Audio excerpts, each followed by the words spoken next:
Join us today as we go shopping here in Lindsay, California.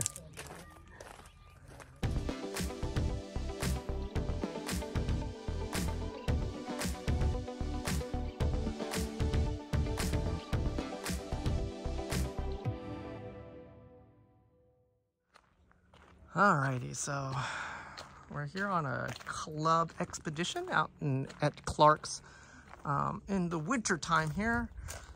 So it's a very different view from just about 2-3 months ago. Most of his Prince of Persimmon, excuse me. Sorry for the little shade here, or shade, the back shadowing, but most of his deciduous are already leafless. So this is a great time if you're looking for deciduous material to look at trunk lines, look at branch structures while the leaves are off. There's usually an opportunity. So when I'm going through Princess Persimmon, I'm looking for for fruiting, like the color of fruit, and then for branch structure, and then of course for movement of those trunks. These trunks are pretty stiff. You can hear it go in the background. Another thing I always look for is unusual trees, something like that, which would be like a cork bark pine. I mean, not many people grow that. It's out of fashion here. Of course, you got blue atlas cedar. Sorry, remember what that is. Thank you, people on the last video that remind me what that is. Of course, you can always look for some of these field-grown material. So you got these really look at that structure.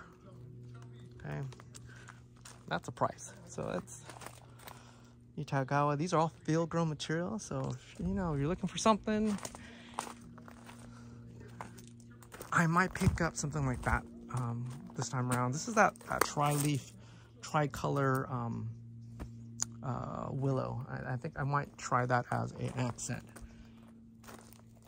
Of course,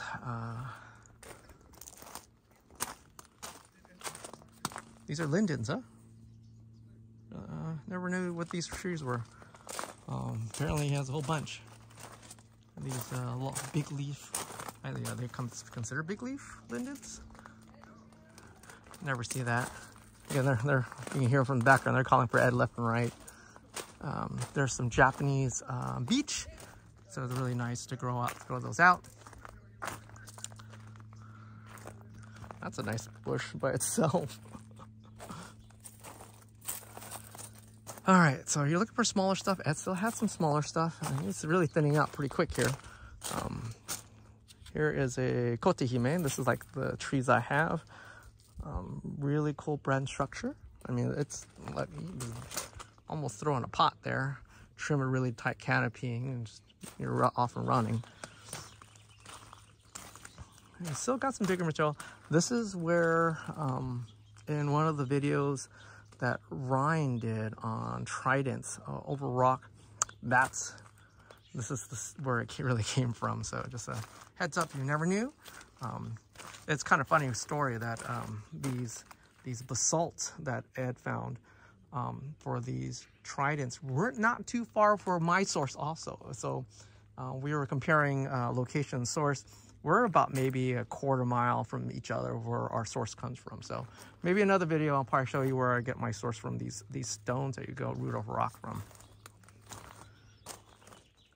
Now, of course, this is Ed's personal collection out here. I remember I almost bought that tree one a couple years ago. Oh yeah, here's you can see that's a root over rock, and see it's kind of like merged, and so you can see that it just merged into that rock, so it's kind of cool. Now, I'm always a hunt for a tree that I would like. Ed has a really cool personal collection. I mean, he has rough bark elm, rough bark maple, something I'm always looking for. That is interesting. I would love. I don't have one. It's a, what do you call those? Ginkgo. I don't have a ginkgo. So these are some of Ed's older trees, and we talk about root over rock. That's a root over rock. That's the same like basalt that we found merged in together. Here's another one which is like grown around that rock. That's kind of cool. Okay. Of course, you have some smaller material. This is all the junipers. I might pick up. I have one. Honestly, I need to like trim the trees. I'm looking for particular right now is a hornbeam. I had one, sold it, still growing its growing habits. Now I'm ready to grow one to a specimen tree.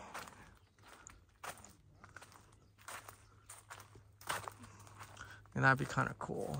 Maybe to air layer right around there. Oh, I did see something on the other side. Let's switch around really quick.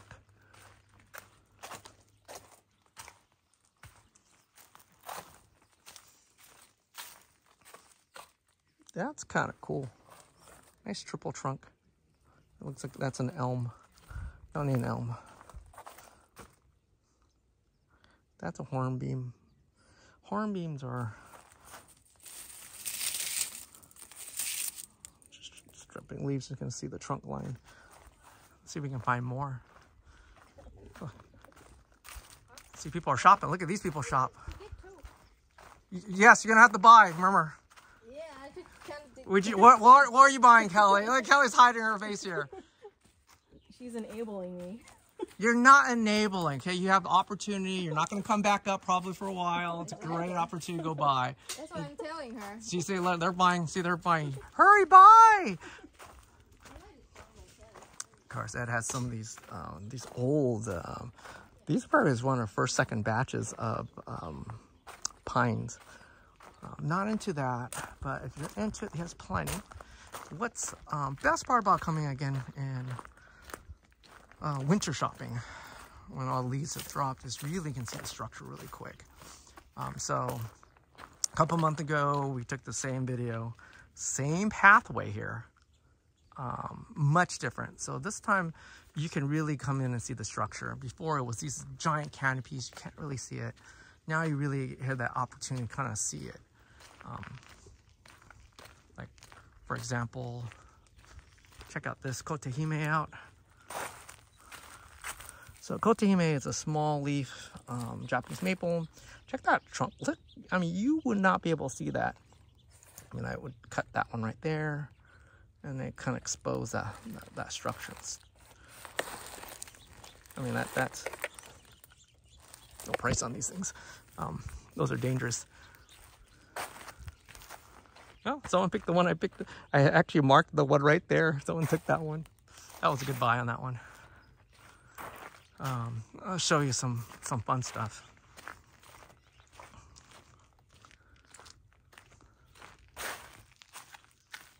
Gotta watch where you walk around here. Check that base out. Look at that base on that thing. A little straight, but you know, it's kind of cool. That's really cool. Whoever sold that one's really cool. Check that out. That's a rough bark elm, almost like a broom. I mean, that'd be a cool tree to pick up one day. I wonder if there's any more. I would grow one out.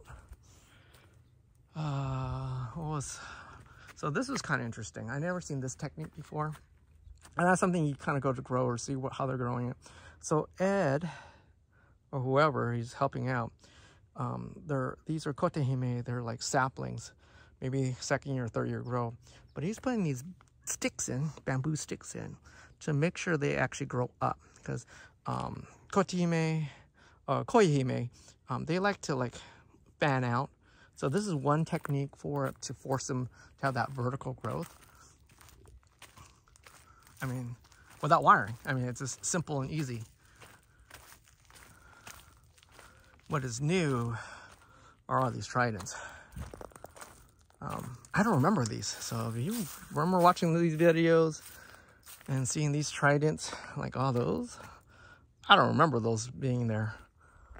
But again, this is like a, I mean, that's kind of cool. Look at that trunk line. That's kind of cool. Check that out. That's kind of cool. I mean, this is kind of the, that's pretty. That's a nice silhouette on that tree over there. I mean, you don't know what you get. I really don't need another maple. I I got my specimens already. I like to diversify a little bit. These are incoming growing grounds eventually.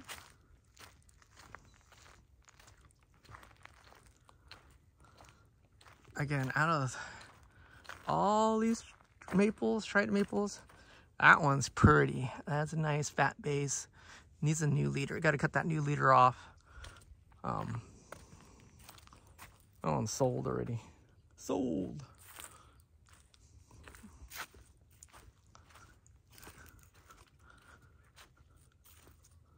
Some of them are like nice taper on that one.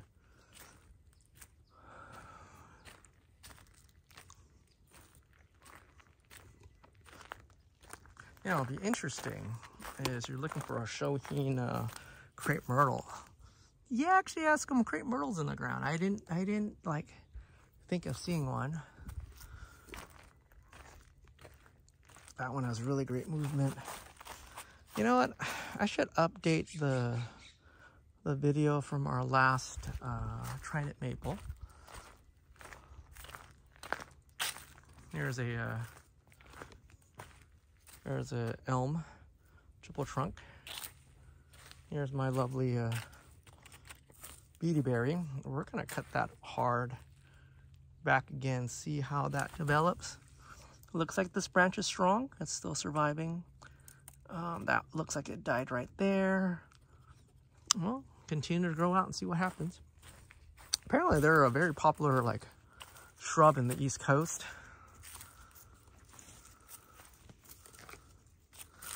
Solmonax. That, thank you whoever remind me on that. What was the name of that?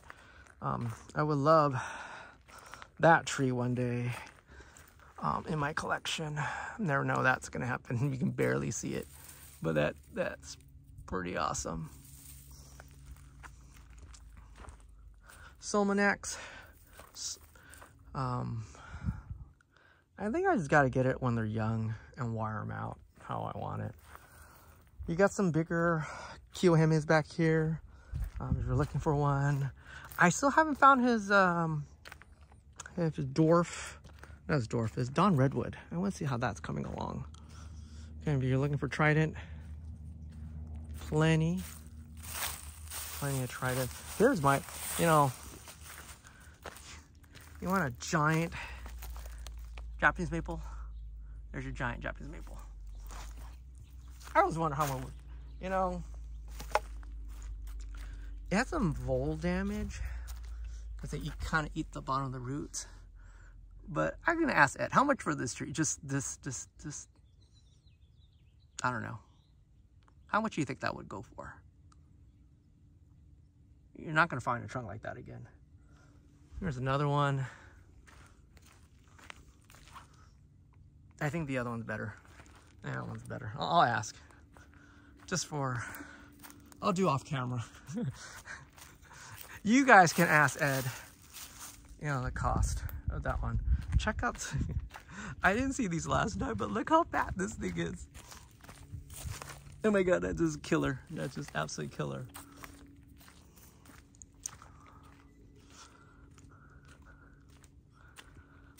All right, let's get serious now.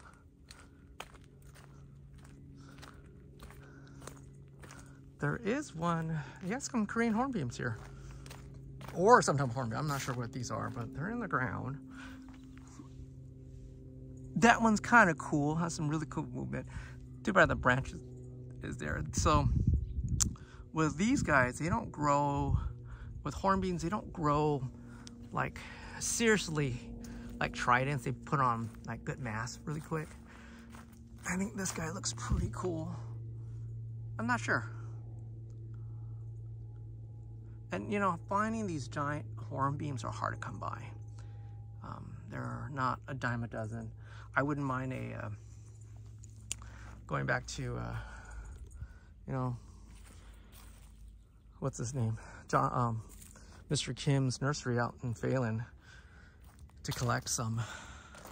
If he has any left. I mean, that's always the question. These guys would be kind of cool if I had a spot in the front yard for it. It'd be kind of cool as a It's like a Japanese garden in the front. And some of these are some of the bigger trees. These are really yard trees more than like bonsai trees. But who says you can't cut these things down if you really want one?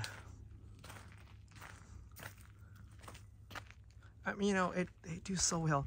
The reason why they do so well is Ed really waters. You can see how humid and wet this thing is. So they're soaking a lot of water. All right, let me go to the other hoop house.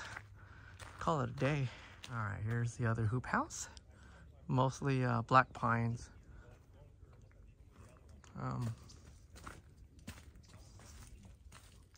I'm trying to put like a clump style together of these dwarf climb pots.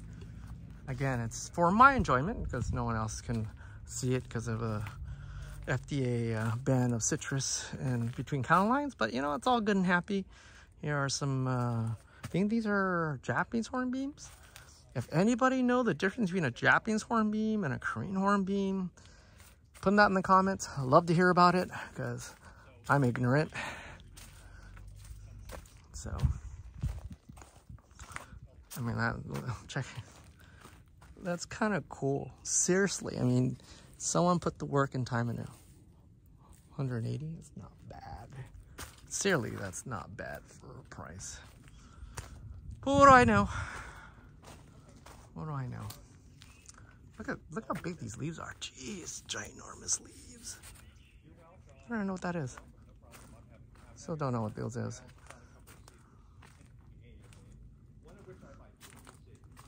Flats of stuff. Someone has a. I like the odds ends that people leave behind. That's seriously pretty cool. That's an elm. Sorry, lost track of time. Some seedlings. If you need to do root graft, this is probably a good time to pick some of these up to tack some roots in. I think that's a beautyberry.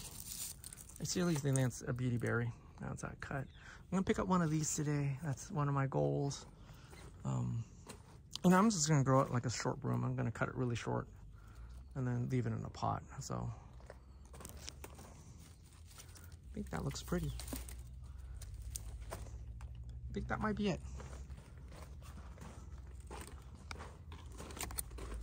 That's kind of cool. Here's Mitch. Hi, Tom. So, what do you think? Bonsai-a-thon demo tree, Kathy Benson. Oh, look at that. See, come buy it. Ah, see, he's getting this. See, you know they're getting sources here. You know what they're doing. Did you find something personal that you like? I found a couple cedars.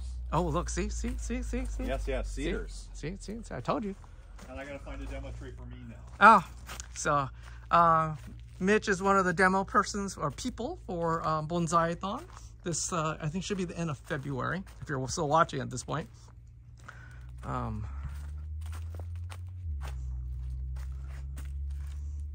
Yeah, I like that. That's kind of cool. If you want one, he has one. I don't know, there's some black pines over there.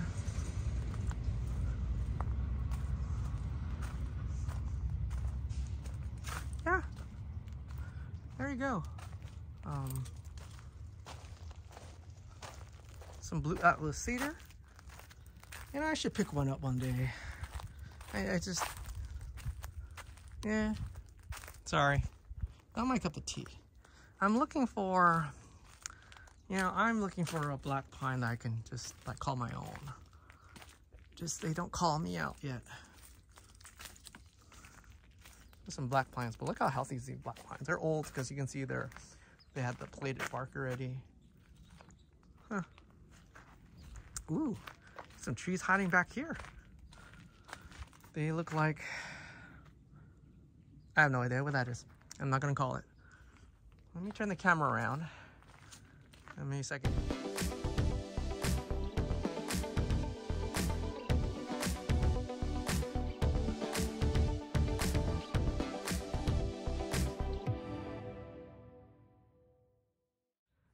If you guys like this shopping video here in the wintertime at Clark and here in Lindsay, California, like and subscribe the video, smash that notification button, and I'll see you guys next time. Bye-bye.